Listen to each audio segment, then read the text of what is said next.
Greetings. So you see there's a hadith of Rasulullah where we think in the Sunni sources he explains why this ayat. Although Rasulullah, you see, then these Muslims will come up and say that then property was given, they had a share in property, share in inheritance. But if you look at the Christian side, no share for women and all these things. So we have to understand that they have created qisas hai, kya hai, इनका clear Quran में कि नहीं financial. The Quran ayat says only in financial matters cases that I agree to. 2 women are needed, and in other cases I don't know how the other Muslim countries have decided, and Iran also, the Shia country. So they come up with these things, different why. Now tell us why the other Muslim countries have decided this for so many years. This means the Quran, the Quran is very clear. It's not clear about things. That's why Rasulullah, maybe if you look at it, Aram se reflect. There's a verse in the Quran that says reflect on your own and all this. तो वो कहेंगे कि हिंदुओं से भी बड़ा बेहतर है हमारा रिलीजन, हमारे रसूलुल्लाह ने प्रॉपर्टी में शेयर दिया, ये दिया. अच्छा, इस ऐसे इंसान, ये जो रसूलुल्लाह है ना, this Rasulullah, you see, I had to just rely on one hadith, because you see, about the killing of that lady, pagan Arab leader, female leader, तो मुझे भी ऐसे फाड़ वार के क्या कर दें. और देखें, फिर मैंने उसे कुरान की आयत से मिलाया. अगर चलो एक भी हदीस स्लिप हो गई है ना, about Kirfa, right? I hope I've pronounced her name properly. You can search for it. So that's why I was saying it is very, very difficult. I mean, I was thinking to myself and I have made Facebook live streams. So what has happened is I've also started to suspect Sahel. Oh my God, I didn't realize that there's such a hodgepodge, such a mess up in the Sunni Muslim hadiths, and which ones to take now and what to do, when even their own country leaders, country governments have put this, applied this, that in most of the cases, not only in financial cases. Thank God now some Pakistani ulama or some religious scholar has come up, Hamdi, saying that it is only in financial matters, which I would not dispute with him. So I don't know why in the witness cases, like where in other cases they have taken the women, saying that she is equal to one man, 2 women are equal to 1 man. Again, I make this mistake, sorry, please overlook. So when you have problems in your own religion and your governments and your countries have applied things away from, like not only in financial contracts, these Sunnis are having these problems, not the Shias only, and they're calling. So there's something amiss somewhere that the Muslims need to know, to be shown. You see, so many years Muslims telling me Hazrat Khadija.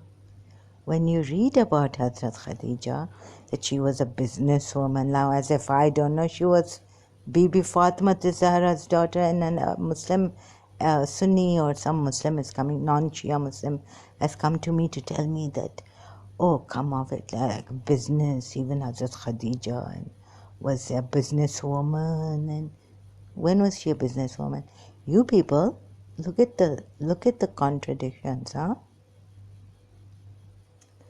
You people these Sunni Muslims don't take Abu Talib as a Muslim. Not even a Muslim. Moment didn't give shahada at his deathbed. Okay, that's true. That's true. I agree. Now, as a former Shia, I think all the Umayyad, I take all the Umayyad hadiths and I would go through them and see what this Rasulullah has done. Very true. I'm not going to go to the Prophet's family.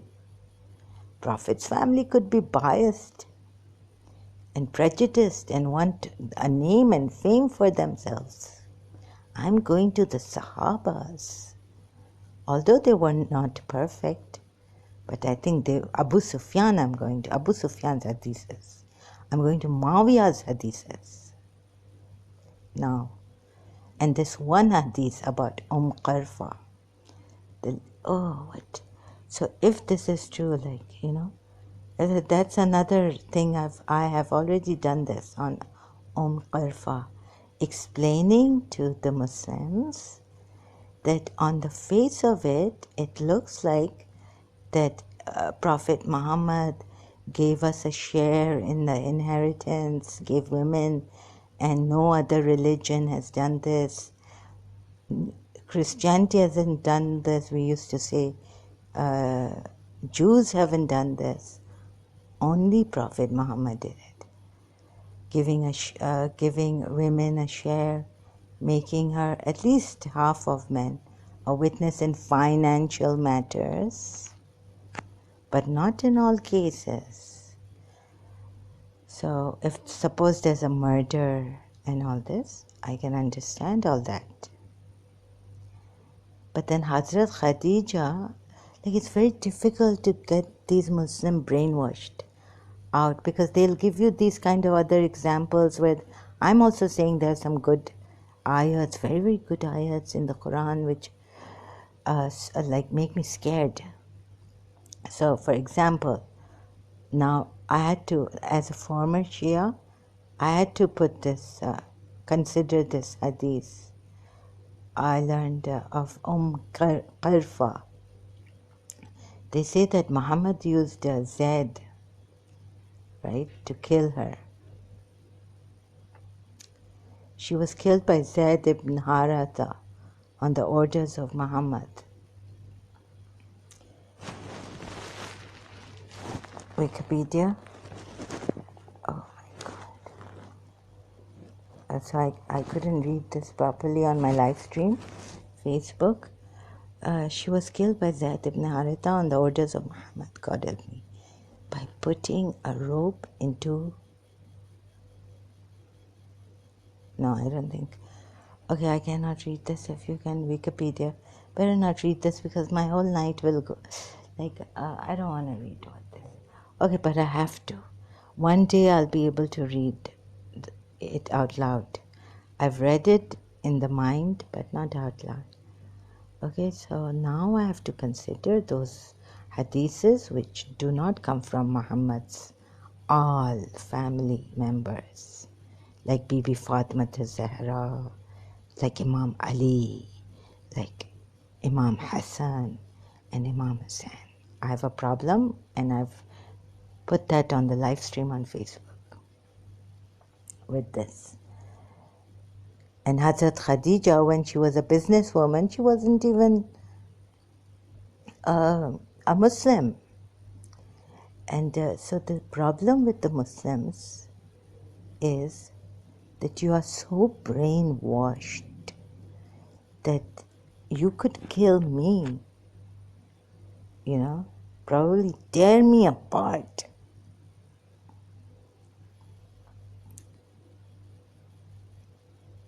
Someone who's bringing the truth to you now after leaving her religion Shia Islam.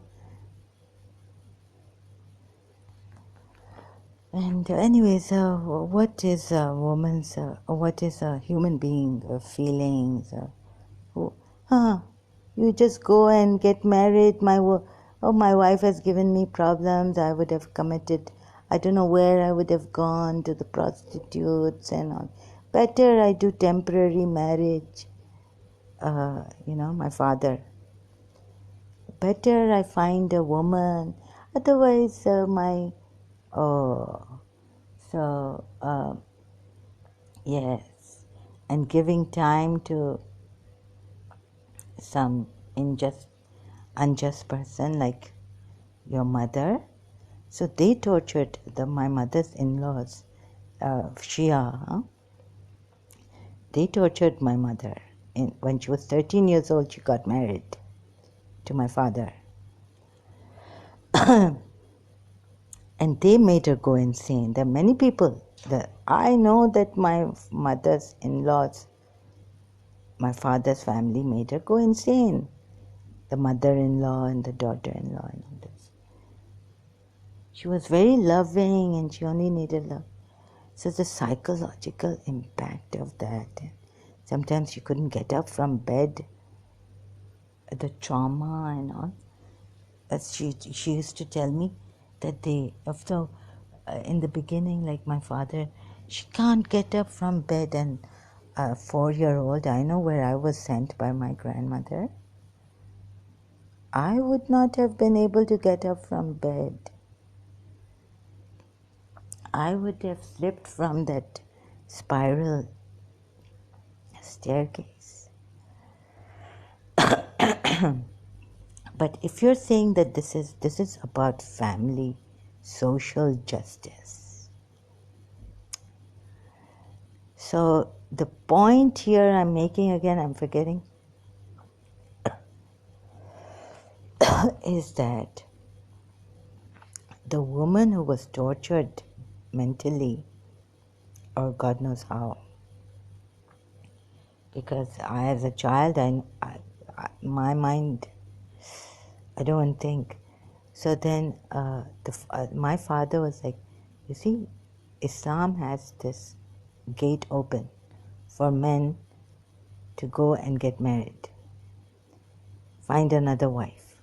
But what happens to that wife and the ulamas, my Shia ulamas have said yes. But were the Shia ulamas there when my mother was 13 years old, tortured mentally?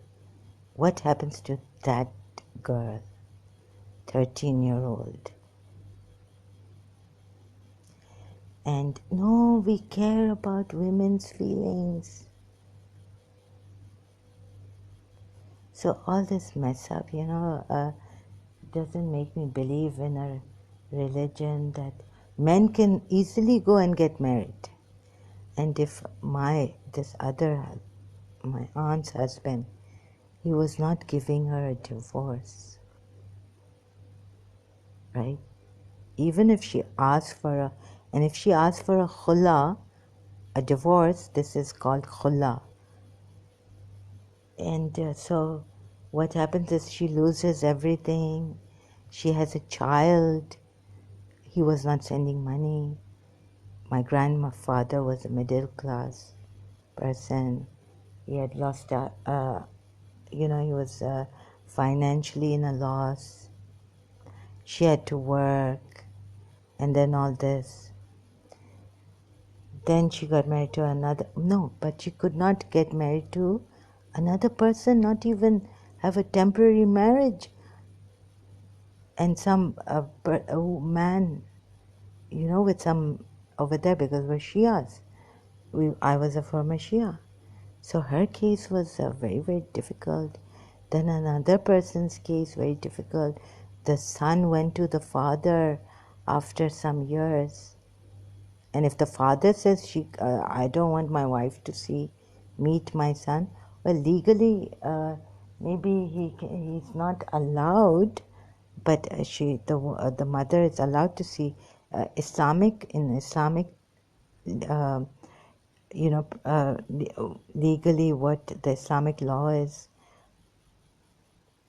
So, but it's much on the man.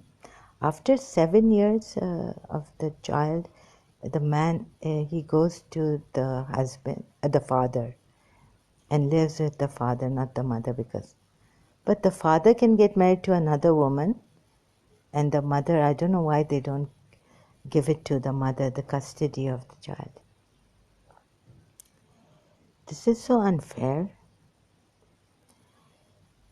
And like for the women, I'm going to like you know you have to see that you may think overall on the face of it, it looks that Islam is a very good religion, the best religion. But consider these cases that I've been through in my life. And maybe someone out there is going through some other case. I mean, there are many Muslims suffering.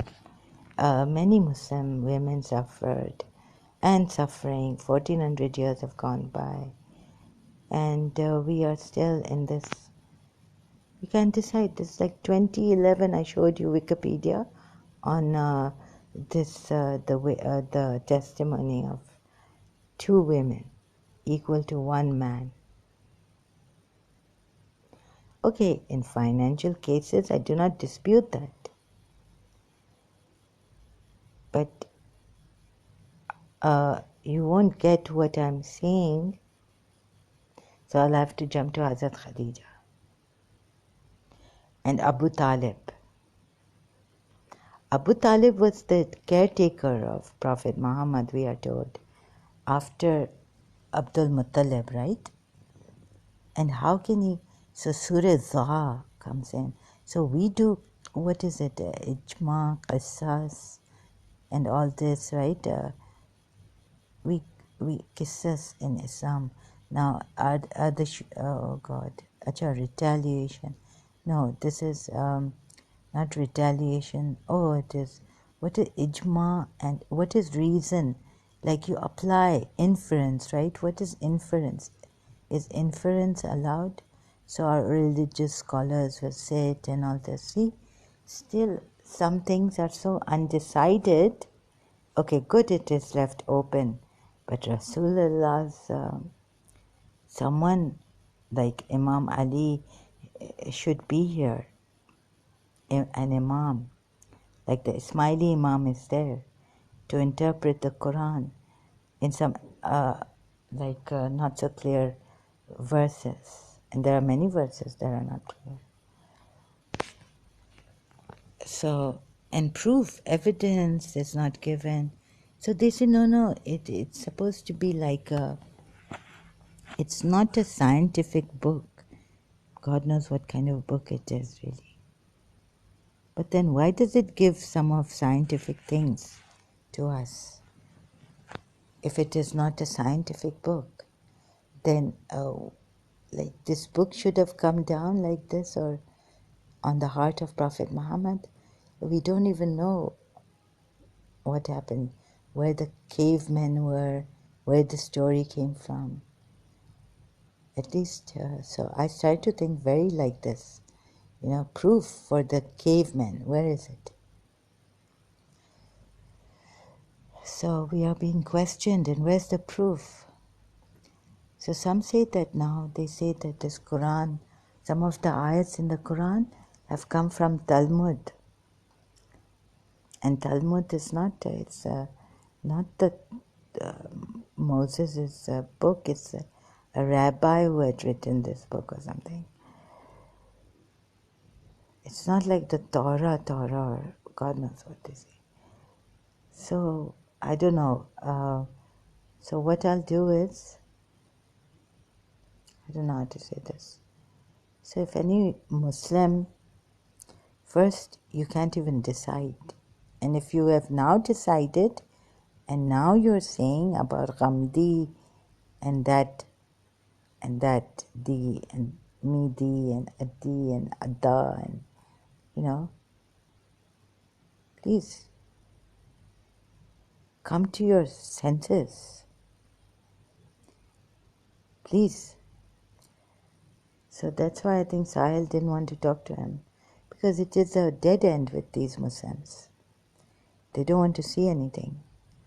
And if they're saying that we are falsely accusing this religion, no, I will find a problem. I will get a problem from this Quran and show you that there was no solution to it. Unless unless we leave this religion. Because this man was very, very clever. Whoever brought the Quran was very, very clever. And so clever that some things like brainwashing, like a cult. Now, thank God for some Westerners, thanks to Dr. David Wood or P. Fender channel, P. Fender channel, Mr. J and Mr. Joe and Mel and all these foreigners. We are not your enemies. You, in fact, sometimes I do get angry and frustrated with this because I get very, very enraged. Because the rights of women under Islamic law are, they show that Rasulullah gave, but they are not. They are curbed. They are curbed because the veil is there, and some of Umar's followers, the Umayyad, they totally cover their faces and only show their eyes. Some of them don't even show their eyes and they cover. Burqa. So the thing is that, and like in Afghanistan, like in Pakistan, so if I prove to you that this religion is a false religion and how this man was a leader of a cult, a warlord, thanks to David Wood. But I'm not just saying thanks to David Wood because he's the only one who showed me. It's over the years that I've been questioning my imams too. So Dr. David Wood has spoken very nicely with Imam Tawhidi, my Shia religious scholar, a reformer. Okay, I have no problem. He doesn't have a problem with the Shias. But you Pakistani Muslims had a problem with the Shias.